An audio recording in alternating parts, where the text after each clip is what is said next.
Coming up, 3 series are now tied after Thursday's games. This is Locked On Game to Game NHL.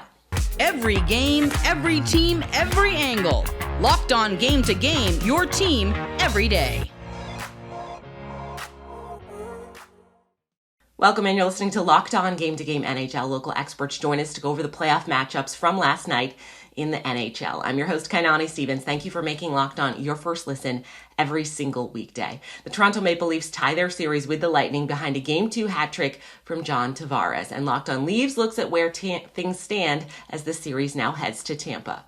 David Moore City here, coming from Scotiabank Arena, where the Toronto Maple Leafs just won and tied the series against the Tampa Bay Lightning. Big game from John Tavares. Huge performance from the captain, scoring a hat trick in this one. William Nylander scoring, Mitch Marner scoring a pair of goals. Big night for Leafs, tying the series. Some rough stuff in here at the end. The Leafs got the job done. Mike Stefano and I will discuss all of it on Locked On Leafs podcast, your team every day. The Devils fell apart after taking a solid first period against the Rangers as a 1-0 New Jersey lead turned into a 5-1 New York win. The Devils dropped their second game at home to start their series. Locked On hosts from both the Devils and the Rangers have more on New York's 2-0 series lead.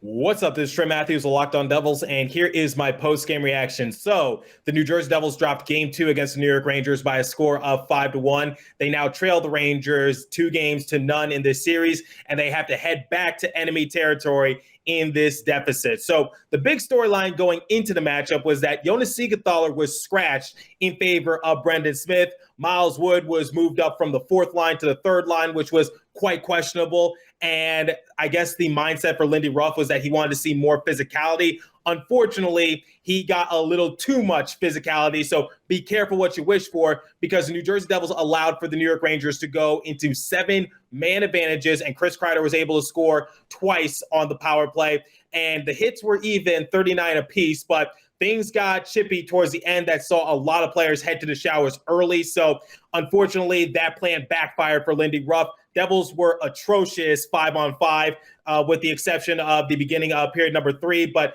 after they had that good showing early on, they allowed Patrick Kane to score, and that pretty much put the game out of reach 4-1. And just this game was just embarrassing for New Jersey. At least Eric Holla was able to score on the power play in period number 1, and the Devils took their first lead of the series. That's really the only positive manner that I can look at. But once again, the New Jersey Devils have to go to Madison Square Garden, and they trail the Rangers 2-0. It's not going to be easy, and if you're curious, the New Jersey Devils are 1-7 all time when they trail 2-0 in a playoff series. So not looking good for New Jersey for the time being. It may have taken some time, but Showtime Patrick Kane has arrived on Broadway. What is going on, everybody? This is John Chick, host of the Locked On New York Rangers podcast. And as I just mentioned, Patrick Kane coming alive with what I thought was easily his best game as a New York Ranger. There were some Ranger fans that have been telling me not to worry about Kane, despite him having a little bit of an underwhelming stretch run with the Rangers, that he was going to turn it on come playoff time. And that's exactly what he did in this game. A couple of primary assists, setting up Chris Kreider for a couple of redirection goals on the power play. And then the single best play that Patrick Kane has made since he's come to the New York Rangers, stealing the puck at the Devils, or the Rangers blue line, going in alone and roofing a shot for a goal on a breakaway. Really important goal in the game, too. If you didn't watch this game, it'd be easy to look at that and see that, well, Patrick Kane scored in the 3rd period to make it 4-1. The Rangers went on to win 5-1, whatever. But that was a big goal, because I thought that the Rangers started the 3rd period really slow. That was probably the worst 5 or so minutes that they played in this entire game. And then as soon as that happened, Kane, I thought, really kind of took the wind out of the Devils' sails and made it 4-1. And at that point, never say never, but the Rangers looked to be well on their way to a win. And of course, that's what happened. And now a 2-0 series lead and heading back to the Garden for Game 3. So going to be discussing all this and more on the next episode of Locked On New York Rangers. Do not miss it. The Colorado Avalanche took the lead for the first time in the 3rd period against the Kraken, and Colorado managed to tie their series with Seattle before heading to the West Coast. Locked On Kraken and Avalanche recap Game 2.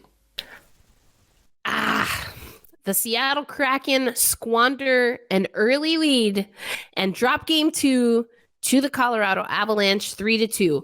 We were so close. The auntie vibes were close, but not quite.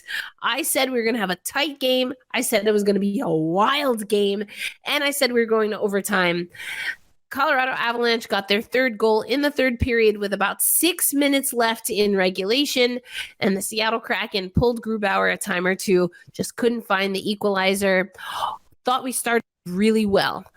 I thought, though, that we got a little fatigued, I think is what it felt like. We saw Colorado really start to throw their weight around, which, if you remember our preview episode with Chris from Locked On Avalanche, said I didn't want to see that kind of game, that wasn't going to fit into the Seattle Kraken skill set. So now we go series split, one game aside. We're going to Climate Pledge Arena. I should have some fun things. Check out Locked On Kraken on social media, on Twitter and on Instagram to check out, because I might have a special guest that can give us a little bit of insight on what the Seattle Kraken have planned when fans head to Climate Pledge Arena for the first ever Seattle Kraken home game of the postseason. That's right, of the Stanley Cup playoffs, hosting the Colorado Avalanche and looking to take a series lead. That's coming up on Friday's episode of Locked On Kraken. All right, so game 2 for the Colorado Avalanche was pretty much, you could say, a must win. You couldn't drop both games at home. And at least for a little while, it didn't look so good for the Colorado Avalanche. A horrific first period, and they're down 2-0. But then something clicked, and the Avalanche rattle off 3 goals. A Devon Taves goal with about 4 minutes and change to go wins this thing for the Avalanche, and they salvage a home win. And this thing goes back to Seattle 1-1.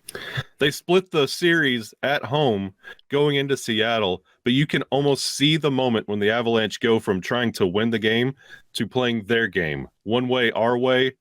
We're going to Seattle with a tight series. It's like they know what they're doing with those hashtags, right? It's amazing. But yeah, you just hope whatever clicked just carries over into Seattle, because it really was 2 different teams playing, and we will take that second team. It's the one that we're used to.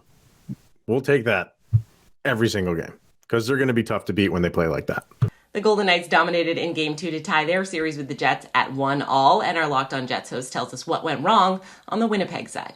After a triumphant Game 1 victory, I think Winnipeg fans were expecting something of a return to form against Vegas in Game number 2. Unfortunately, the Jets ran out of gas and ran up against a very good-looking Laurent Brossoit, who recovered nicely after a horrendous first game, and the Jets fell 5-2. Now, I see a lot of people who are upset and feeling like the collapse was inevitable and all this stuff. And look, let's be real. Vegas is the top seed in the Pacific. They're a fantastic team, and we all knew that they would have something of a response, especially on home ice. The Jets had one main job, and that was take Game 1. Game 2 would have been wonderful, but let's be realistic. As long as the Jets came away with a victory, that was the most important part. We'll dive into what went wrong in Game number 2, and if the Jets should be a little bit nervous about their homestand on tomorrow's episode of Locked On Winnipeg Jets. So be sure to like, follow, and subscribe on all of your favorite podcasting platforms and YouTube. I am your host, Harrison Lee. I'll see you there tomorrow. Thanks for listening, and go Jets go. That'll do it for this edition of Locked On Game to Game NHL. Make sure now that it's the Stanley Cup playoffs that you check out Locked On NHL and your favorite team's Locked On podcast. You can subscribe on YouTube and wherever else you get your podcasts from. I'm Kainani Stevens. This has been Locked On Game to Game.